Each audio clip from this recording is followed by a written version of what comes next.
Welcome to an all-new episode of St. Louis Presents. Hey, Debbie, welcome back. Thank you. It's good to be back, and it's almost sad to see how quickly this year is disappearing from us. Are you really sad? Well, it just happens so fast. Isn't that a sign we're getting old? I sound like my mother. Where'd the time go? It's true. But Thanksgiving is here, and I personally love Thanksgiving because I feel like it's the one holiday that gets steamrolled by Christmas. It's like everybody's just trampling to get towards Christmas, and poor Thanksgiving. And I prefer it too because there's like no pressure. Gift giving, to me, that just, that wrecks me. So Just bring a Thanksgiving's really pie. easygoing. You show up at somebody's house and you eat. Yes, I mean. I can do that. You don't cook? No. You don't do Black Friday shopping? No. No, you me either. You wouldn't catch me in a store, although I do support our local merchants. Absolutely. And in fact, later on in the show, we're going to speak with an author that people may be interested in sharing this book with their friends for the holidays, because we may be a St. Louis Cardinals town, but at one time, we were just a hotbed of horse racing. Right. Nancy Carver wrote this book. It's called Making Tracks. And, I kind of thought I knew everything about St. Louis history, and I had no idea that horse racing was so popular here at one time. Right, and St. Louis is all about neighborhoods, and we've got some great neighborhoods and a lot of people working really hard to improve them. So we're going to talk about the Neighborhood Leadership Academy as well, and some of the initiatives they're doing in Ferguson. So that's all coming up. I'm sure you work tirelessly to improve your neighborhood, don't you? I do, every day. It's important we all do. That's all coming up on this edition of St. Louis Presents.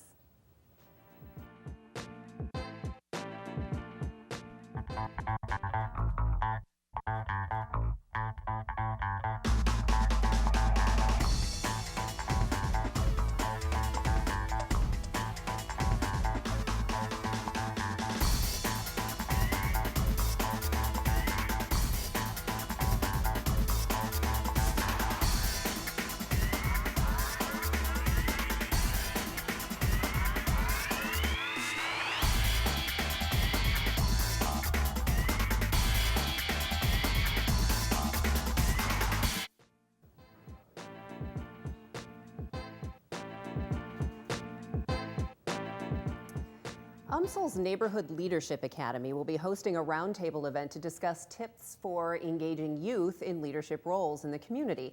And to tell us more about how this type of event can provide great dialogue, we welcome Gail Babcock to the show. Thanks for being here. Thank you for having me. Now, this is interesting because you are going to be a graduate of this program. Tell us a little bit about the Neighborhood Leadership Academy for those who are not familiar.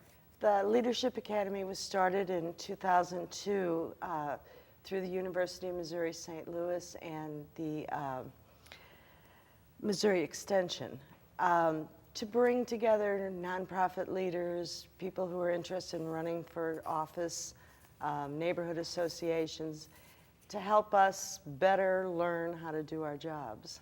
And so when you graduate from this program, you get a Chancellor's Certificate in Neighborhood Leadership? Yes. That sounds really fancy. And I know you do a lot of work in Ferguson. You plan to use these newfound skills to continue some work that you've been doing there. Can you tell us a little bit about what you're doing in Ferguson? Sure. I work with the Ferguson Youth Initiative, which is a nonprofit that was started in 2010. And we work to provide programming and address issues with youth within our community.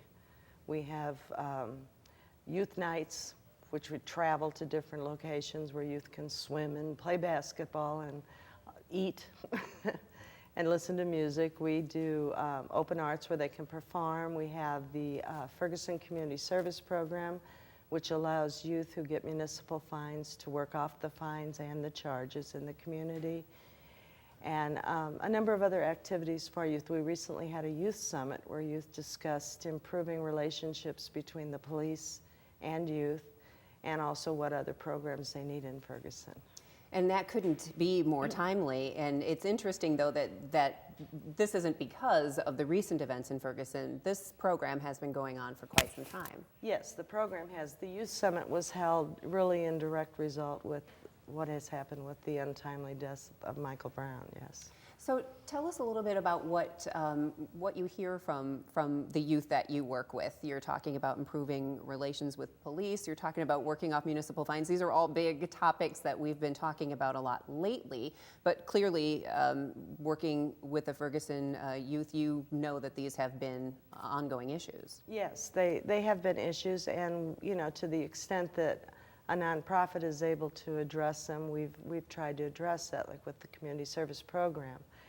And engaging youth in that program, we found that they become leaders for the other youth. They designed, they held the youth summit, they completely put that together on their own and invited students from all the high schools to attend and to express their opinions. So I believe that given a chance, youth can become leaders. And that's why I think the Neighborhood Leadership Academy is so important, because it helps leadership develop in communities. Now, there is a roundtable discussion coming up, and I know that there are roundtable discussions that go on quite regularly, but can you touch on the one that's coming up the first week of December? Yes, the Neighborhood Leadership Academy and community leaders are holding a roundtable discussion on engaging youth in the communities. And I'll be speaking at that and talking about, how we kind of reached out to youth within the community. And that it's important for youth to give their opinions first before programming is made. I think a lot of people feel like young people, it's hard to get them interested in doing anything. It's hard to, get them off their phones or focused on whatever, they're focused on. So I think it's a really laudable goal and very impressive that so many young people have stepped up to be a part of this process. Yeah, I believe if youth are given an opportunity to express their views and not just being told, well, we think this is best for you, or, this is what you should do, but asked what they think is important, what they want to talk about, what they want to address, and then you got to feed them, and they'll engage. Yes, food is important. Right. Well, we appreciate you helping to groom the leaders of the future, a very, very important thing. Gail, good luck with everything, and congratulations on graduating from the Academy. Thank you very much. Now, there's a lot going on in the community, and you can get the information right there on how you, too, could earn a Chancellor's Certificate. And if you want to know more about what's going on in neighborhoods all over the St. Louis area, we're going to throw it to Steve, who has some headlines for us. Steve? All right, thank you, Debbie. Mayor Slay recently announced a new partnership with the Ethical Society of Police to help recruit, train, and hire more African American police officers. The organization will also help the Department of Public Safety increase diversity in other professions, including firefighters, city marshals, and park rangers. Potential candidates will receive mentoring through a 10-week course that touches on a wide range of topics, from report writing to police strategies. Free firewood is once again being offered to St. Louis City residents. The wood is available Monday through Friday after 3 p.m. in Forest Park on the lower Muni Opera parking lot. The wood comes from tree maintenance and varies in size and species. The wood is offered on a first-come, first-served basis until the first week in March. A daily supply is not guaranteed. For more information, please call the Forestry Division. And if you're looking for a way to make a difference in someone's life this holiday season, take a look at the 100 Neediest Cases campaign. This year, over 13,000 cases were submitted.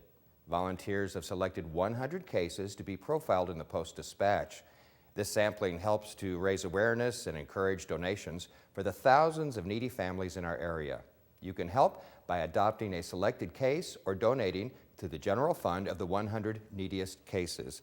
And again, if you want to adopt a case or donate, call 314-421-6060. That's weekdays between 9 and 3. You can mail a check to Post Office Box 955-925 St. Louis, or visit 100neediestcases.org. And Debbie, you always feel better when you help somebody else. Absolutely. And when I read about these cases every year in the Post-Dispatch, they really do touch me. Many of them are heartbreaking. It's hard to decide sometimes which ones to support. Right. Well, another interesting tidbit we have for you, Steve. Did you know that the St. Louis Browns once shared their baseball field with a racetrack? I don't think a lot of people did know that. Or that horse racing was more popular than baseball at one time in St. Louis. Yeah, that's just one of the many surprising facts that you're going to find in the book, Making Tracks, the Untold Story of Horse Racing in St. Louis, 1767 to 1905. And here to tell us more about that is the author of this new book, Nancy Ellen Carver. Nancy, thank you so much for joining us. Thank you for having me. Now, we have one horse track in the area that is struggling to stay open. So it's interesting that at one time horse racing was, I mean, how many horse tracks in this area? We had 18 different racing venues from 1767 to 1905. That's what caught my attention, 1767? Yes, that's when they started racing on the Grand Prairie. Of course, at that time it wasn't a formal racetrack, but they did want to race with each other, and so they chose to go out in the Grand Prairie. There wasn't a lot of recreation. Right, the only one I know of now, of course, is over on the Illinois side. So 18, where were they here? Well, most of them were in North St. Louis, but some of them were in the southern area, and a couple of them were in East St. Louis. One was East St. Louis proper, and one was on Madison Racetrack.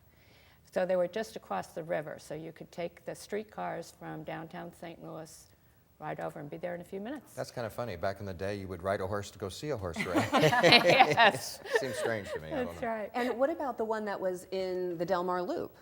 Well, that was the last racetrack, and that was actually a track that was partially owned by my great uncle, which is how I became interested in the story. And Governor Folk came into power at the time when the Progressive Party was rising up in St. Louis, and he decided that, well, he was actually elected to get rid of city corruption, but he decided that since he wasn't very good at doing that, he might as well get rid of drinking and gambling. So he actually put an end to racing by raiding Del Mar Racetrack repeatedly. What a party pooper.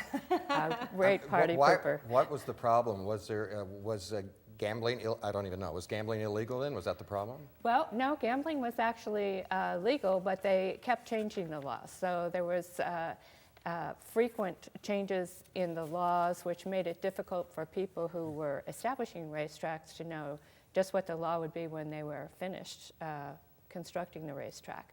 So, but there was a lot of opposition that came up during that period because muckraking became fashionable. And so it sold a lot of newspapers. And so although there was religious opposition and political opposition all through the time of racetracks, it really came to a head in 1905. I don't know if a lot of people who live in U City know why the streets are called Eastgate and Westgate. Yes, those were entrances to the park, and the loop itself took its name because of the racetracks being there. The racetrack came, and then Del Mar Gardens opened up right after the racetrack did.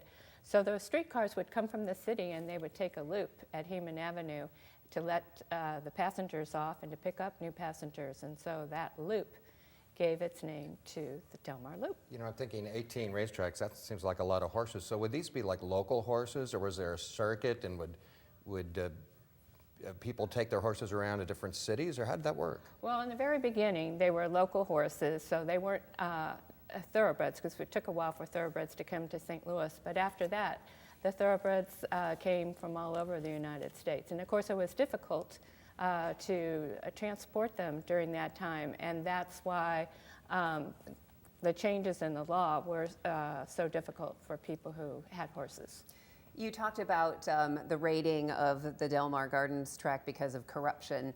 A lot of times racing is associated with, you know, the mafia or whatever. Was that ever an issue in St. Louis, or was that too early? That was too early, yes. There wasn't. It was more competition between the track owners and political I've got one final question for you that I'm really curious about. In your book, Making Tracks, you talk about how the first night racing, horse racing, was in St. Louis. Yes. You're talking back in that time period. How did they light up the racetrack? Well, actually, one of my uncle's partners, my uncle owned Southside Park with 3 other partners at that time, and George McManus also managed the Opera House. So he knew all about lighting from his job with the Opera House. Oh. So he knew just how to do it so it wouldn't throw the horses off and cause any accidents. Nancy Carver, Making Tracks is the book, I guess available at all bookstores and all that. Yes, and through Therapeutic Horsemanship, where all the royalties benefit. Fantastic. Well, thank you for bringing this piece of St. Louis history to life for us, because you know, a lot of us tend to think we know a lot about St. Louis history, but that's one segment You learn something new every day. Yes. At least that's our goal, right? Yeah. Right. Thank you, Nancy. Thank and you so much. We hope that you enjoyed this episode of St. Louis Presents. And thanks to all our guests and to you at home for watching. Remember, we'll see you next time, and you can always catch us on YouTube, Facebook, all over the social media. Down the street, we're everywhere. Bye. Thanks for being with us.